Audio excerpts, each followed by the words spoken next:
melting the darkness. A very delightful morning to the gathering. Honorable Chief Guest, Sir Major General S.S. Nair, Ati Visis Seva Medal, Different School Principal, Principal Birla Balika Vidyapeeth, Dr. M. Kasturi, Principal Birla School, Mr. Sanjay Sir, Principal Birla Shishu Vihar, Mr. Pawan Sir, Principal Birla Public School, Captain Indian Navy, Alokesh Sen Sir, Parents, Member SMC, Mr. Manish Dev Sir. As we all know that today we all have gathered here to celebrate a Shakespeare Day. William Shakespeare, often called the English national poet, is widely considered the great dramatist of all times. This genius player, popularly known as the Bard of Avon, was born on 23rd April 1564.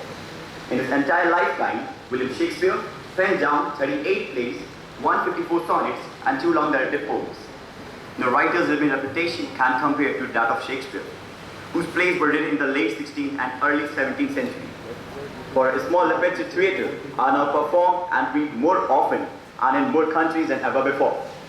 The prophecy of his great contemporary, the poet and the dramatist, Ben Jonson, that of Shakespeare was not of that age but for all times, has been fulfilled. His works have been translated into all the major living languages. Shakespeare was born and brought up in the Stratford-upon-Avon, Warwickshire. This prodigy was born to John Shakespeare and married Adam. When he was 18, he married Anne Hathaway. During Elizabethan era, theatre plays were broadly categorized into 3 parts: comedy, tragedy, and history. Shakespeare wrote 12 tragedies, 14 comedies, and 12 history plays. Sometimes between 1585 and 1592, he began his journey from London as a writer and an actor in a company called Lord Chamberlain's Men. The first of Will's performances on the stage was a 3-part historical drama with the catchy title of Henry IV. This play turned out to be a masterpiece. Other notable works include Hamlet, Macbeth, Julius Caesar, King Lear, and Romeo and Juliet. Shakespeare was a juggler with words. To prove this, I would like to call upon Colonel Birla to present a declamation of one of the most powerful speeches in the history of English literature, the speech of Mark Antony, after the assassination of his beloved friend, Julius Caesar. Colonel, please.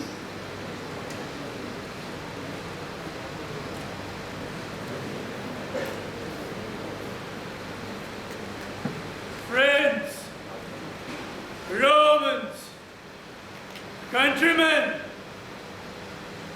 lend me your ears. I come to bury Caesar, not to praise him. The evil that men do lives after them, and the good is oft entered with their bones. So let it be with Caesar. The noble Brutus hath told you that Caesar was ambitious.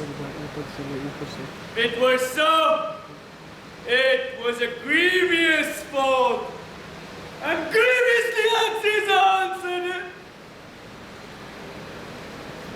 Here to the leave of Brutus and the rest. For Brutus was an honorable man. So were they all rebel men. Command to speak in Caesar's funeral. He was my friend, faithful and just to me. But Brutus says he was ambitious. And Brutus is an honorable man. He had brought many captives home to Rome, whose ransoms it should recover full. Did this seem ambitious? When the poor have cried, Caesar hath wept. Ambition should be made of sterner stuff.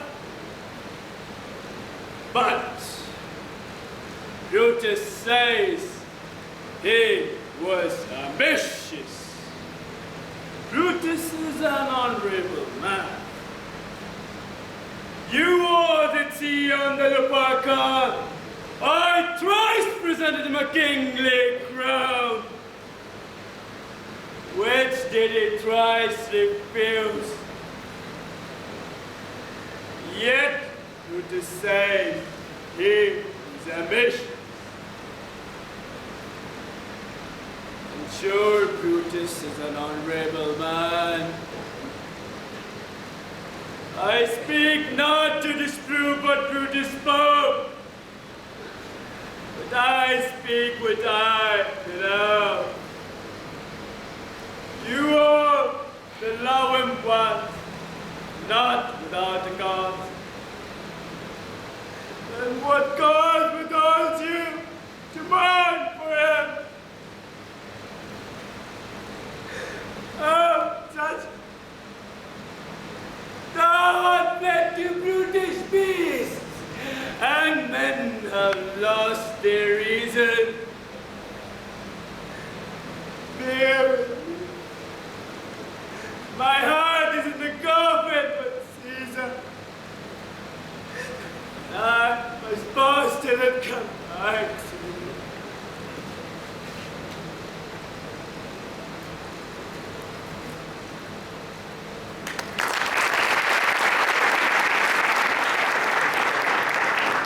Thank you, Colonel. Now, we are presenting a soliloquy from Macbeth, one of the greatest plays of William Shakespeare.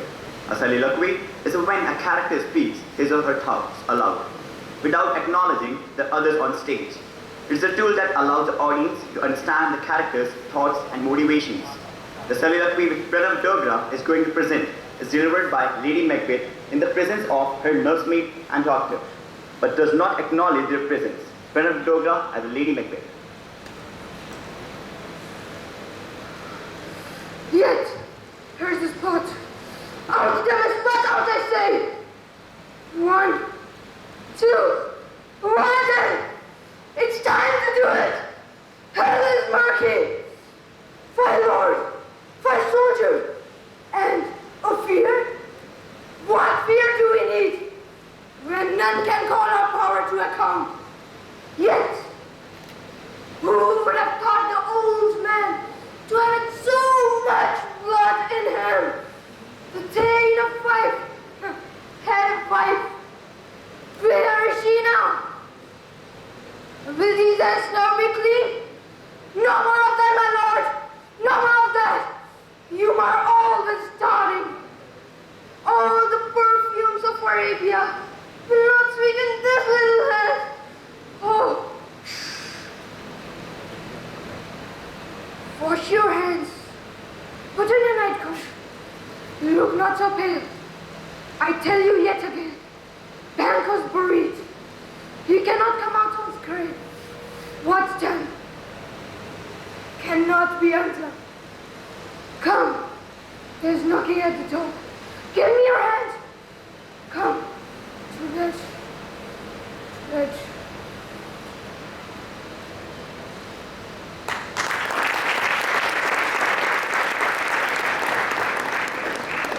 Thank you, Pranav.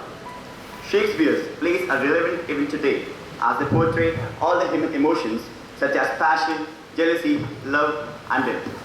The Ballad of Avon's comedy have stood the test of time. Today, his comedies like The Merchant of Venice and Much Ado About Nothing continue to enthrall and entertain audience worldwide. Jacques' famous poem, 7 Years of Man, is actually like it. It has been emotional because of its universal appeal. The speech compares the world to a stage and a life to a play, and catalogs the 7 stages of man's life. Now Jitesh Lavra is presenting his famous speech of Jacques in front of you. The 7 ages of man. All the world's a stage and all the men and women merely players. They have their exits and entrances, and one man in his time plays many parts. That's being 7 ages. At first, the infant, mewling and puking in the nurse's arm. Then the whining schoolboy, with his satchel, shining morning face, creeping like snail unwillingly to school. Then the lover, sawing like furnace, with a woeful ballad made to his mistress's eyebrow. Then the soldier, full of strange oaths and bearded like the pard, jealous and on a sudden and quick in quarrel, seeking the bubble reputation even in the cannon's mouth. Then the justice, fair round belly with good capon line, with eyes severe and beard of formal cut, full of wise saws and modern instances. And so he plays his part. The sixth stage shifts into the lean and slippered pantaloon, with spectacles on nose and pouch on side.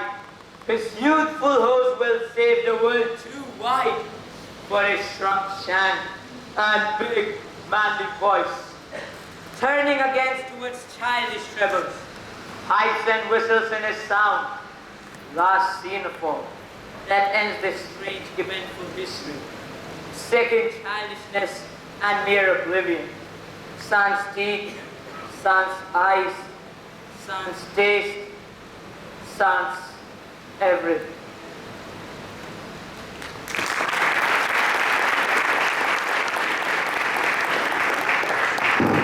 Thank you, Desh. To be or not to be is the opening phrase of Soliloquy, spoken by Prince Hamlet in a so-called nunnery scene. William Shakespeare's play Hamlet, Act 3, Scene 1. Although Hamlet's piece is called a soliloquy, Hamlet is far more alone when he makes his speech because of Ophelia, is pretending to read while she waits for Hamlet to notice her. And Palladius and Polonius, who have spent Ophelia there in order to overhear the conversation and find out if Hamlet is ready, mad, or only pretending. Now I invite Mansambati to reproduce the famous soliloquy for us. Mansambati.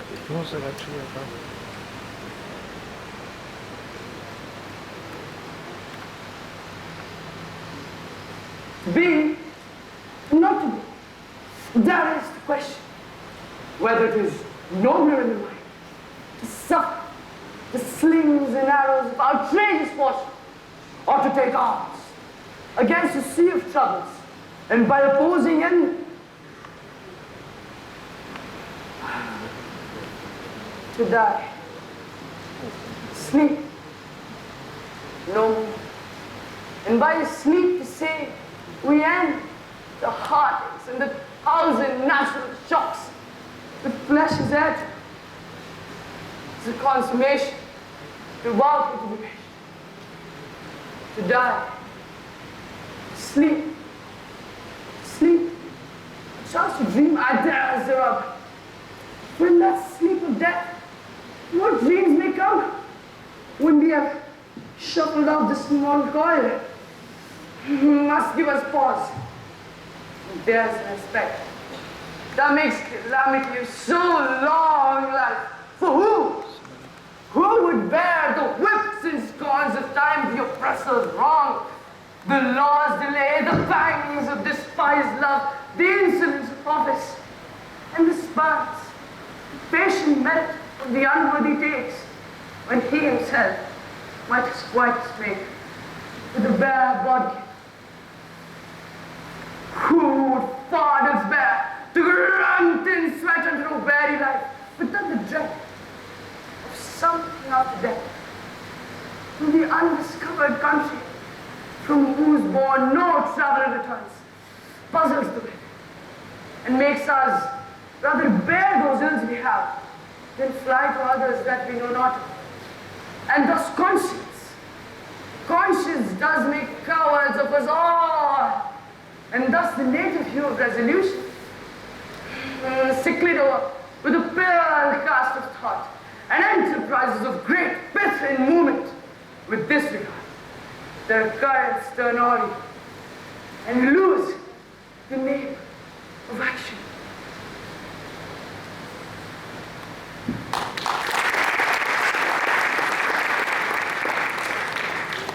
Thank you, Manas. It's not only the Shakespeare tragedies that have famous monologues or soliloquies. Even his comedies have a great speeches. Now we present extract from a speech by Brown from Shakespeare play, Love's Labour's Lost. I invite Anurag to present to reenact the speech.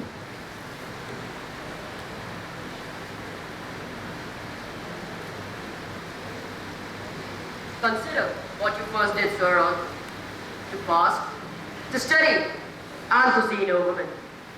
It's a flat reason against the kingly state of youth. But saying, can you fast? Your stomachs are too young. can't show a harvest of their heavy toil. But love, it's first learned in a lady's eyes. It lives not alone, immured in the brain, but with the motion of all elements, forces as swift as thought in every power, and gives to every power a double power. It gives a precious scene to the eyes. A lover's eyes will gaze and he go blind. A lover's ear will hear the lowest sound. But when the suspicious head of theft is dropped,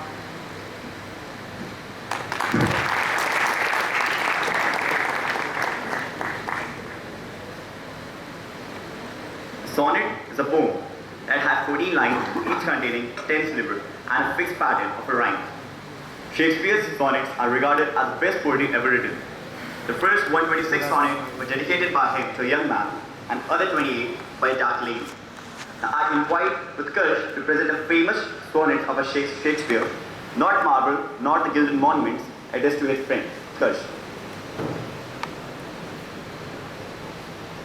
Not marble, nor the gilded monuments of princes shall outlive this powerful Ryan, but you shall shine more bright in these countries than unswept stones besmeared with sluggish time.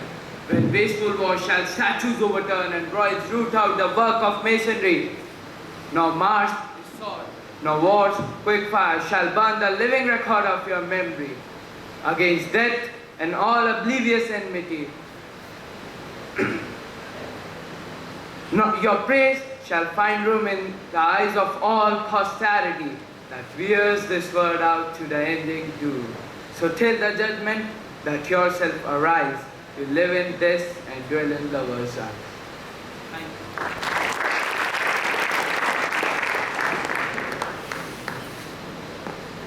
The moment at which a banquet, a character in a Macbeth, so where he draws his sword on a quotation in Birla, actually Macbeth, is a masterstroke of a dramatic irony. Banquo has no idea what the audience knows. The dagger speech is deservedly one of the most celebrated in Shakespeare. I now request Krish to deliver an extract from a masterstroke speech from a Macbeth.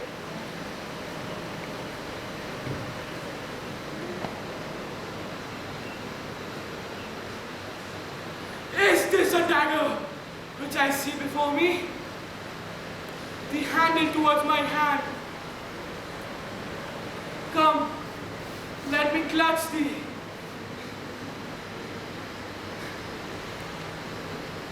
I have thee not, and yet I see thee still. Art thou not a fatal vision, sensible to feeling as to sight? Or art thou but a dagger of mind, a false creation, proceeding from the heat oppressed brain? I see thee still. Thou marshallest me the way I was going, and such an instrument I was to use. I see thee still, and thy blade, and patches of blood, which were not so before. There's no such thing. It is the bloody business which informs us to mine eyes. Now, o'er the half-world, nature seems dead, and wicked dreams abuse the curtain sleep. I go, and it is done. The bell invites me.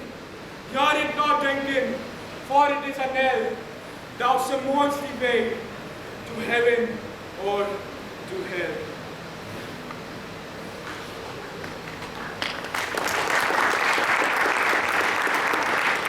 Thank you, Krish. Now, William Shakespeare has a great contribution to the English language.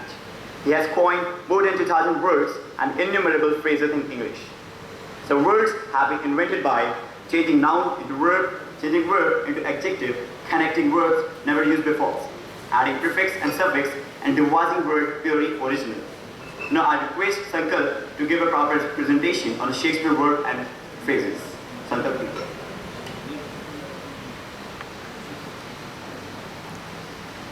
Shakespeare's contribution to English language and literature is not only limited to his compositions, but also with his inventions of 2,000 words and phrases. Prior to and during the Shakespeare's time, the grammar and rules of English language were not standardized. But since Will's play became popular in 17th and 18th centuries, the standardization of English language increased. For a more in-depth look at the Shakespeare's coined words, please have a look at the screen. Many common words such as uncomfortable, eyeball, manager, eventful, cold-blooded, belongings, accused, addiction, champion, fashionable, generous, majestic, gossip, label, negotiate, luggage, fixture, assassination. Here are some more words with the meanings. Circumstantial, which means indirect or detailed. Cater, which means providing service. Epileptic, it means a person suffering from epilepsy or a brain disorder. Frugal, which means thrifty or economical. Hobnob, it means to mix socially with someone. Null, which means lumpy, bumpy or a rough surface. Pageantry, splendor or grandeur. Scuffle, which is a short fight. Bedazzle, to impress someone with special ability. Luscious is something having shine. For many English speakers, the following phrases are familiar enough to be considered as common expressions, proverbs, or cliches. All are yesterdays, which means past. All's well that ends well, which means if ending of any situation is happy, it compensates the previous difficulty. Bag and baggage, which means with luggage or with all one's possession. A district for gods is an offering of high quality. A fool's paradise is a state of happiness based on false hope. A foregone conclusion, which means an inevitable conclusion. All corners of the world, which means all parts of the world. Brevity is the soul of wit, which means the essence of a witty statement lies in concise wording and delivery. Wild goose chase, which means a hopeless search. Green-eyed monster is a jealous person. Off with his head, which means chopping off someone's head. Love is blind, which means loving someone makes you unable to see their fault. All that glitters is not gold, which means not every shiny and attractive thing is valuable. He will give the devil his due, which means give back what you owe, either money or favor. In twinkling of an eye, which means in an instant. Too much of a good thing, which means excess may do you harm. Fight fire with fire, which means respond to an attack by using a similar method as one's attacker. Vanish into thin air, which means disappearing without any trace. Seeing better days. To happen more wealthy or in better conditions in former times. His effect on vocabulary is rather astounding when considering how much language has changed since his lifetime. There are more words in the library, you can have a look at them. Thank you.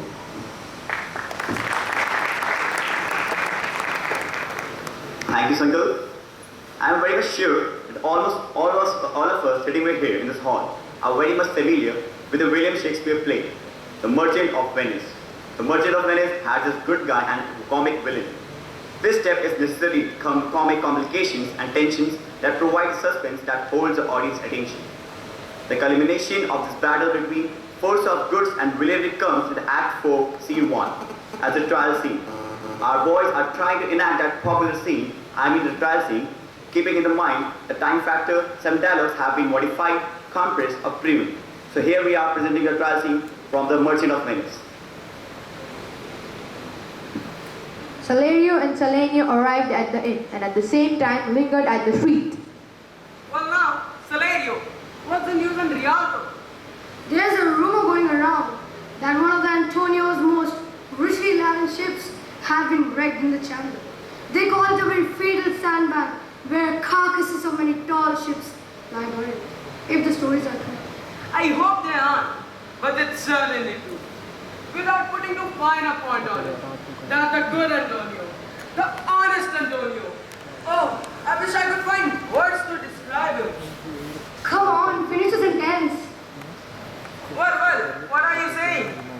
Anyway, the end result is that Antonio has lost a ship. Let me convey my full extent to his losses. Let me say management, in case the devil confounds my prayer. Because here he comes in the form of a Jew. Hey Shylock, hello Shylock. What's the news among the merchants? You knew about my daughter's flight. Absolutely. For my own part, I knew the tailor who made wings she flew with. And Shylock, for his own part, knew that the bird was ready to fly. And in any case, it's natural for all of them to leave the nest one day. Isn't it, Shylock? She was down for it. Absolutely, if devils are judged. My own flesh and blood to rebel. Shame on you. You're a scarecrow at your age. I need a daughter who's my own flesh and blood. There's more difference between your flesh and hers than there's between Jet and Ivory. By the way, do you know that Antonio has any loss at the sea or not? That's another bad deal I have. A bankrupt, a prodigal who hardly dares show his face on the Rialto. A beggar who used to come so smugly in the marketplace and always call me a usurer. Go, let him look to his board. Well, I'm sure of it. If he fails, you won't take his flesh, right? What could he use it for? To make fish with. If it'll feed nothing else, it'll feed my revenge.